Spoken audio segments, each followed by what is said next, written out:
எதிர்பார்த்த அளவுக்கு இல்ல, பட் வந்து நல்லா இருக்குது. ஒரு தடவை பார்க்கலாம். ஏற்கனவே நடந்த இன்சிடென்ட் வந்து பண்ணிருக்காங்க. இனிமே இவர் வந்து பாலாஜி இல்ல, இவர் பேரு காசி பாலாஜி சொல்லணும். அந்த அளவுக்கு இருக்குது. இந்த காசிங்கிற கேரக்டர் ரொம்ப நல்லாவே பண்ணிருக்காப்ல.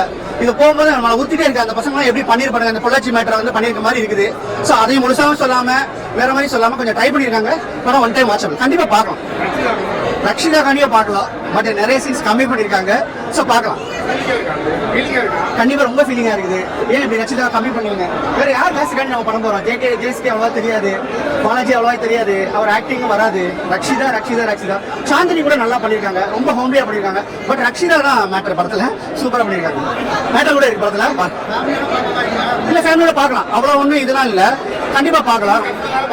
சீன்ஸ் கட் பண்ணாதான் பார்க்கலாம். இருந்தாலும் வந்து படத்துக்கு வந்து பாத்தீங்கன்னா அண்டர்ஸ்டூட் எல்லாமே 18+ இருக்காங்க. சோ இப்படி நடந்துச்சு அண்டர்ஸ்டூட் காமிக்கலாம். கொஞ்சம் டீடைல் பண்ணிருக்காங்க எல்லாத்தையும் வர வைக்கிறதுக்கு. ஃபோக்கஸ் ஆன் அது எப்படி சொல்றது, OTT அதெல்லாம் போயிடும்.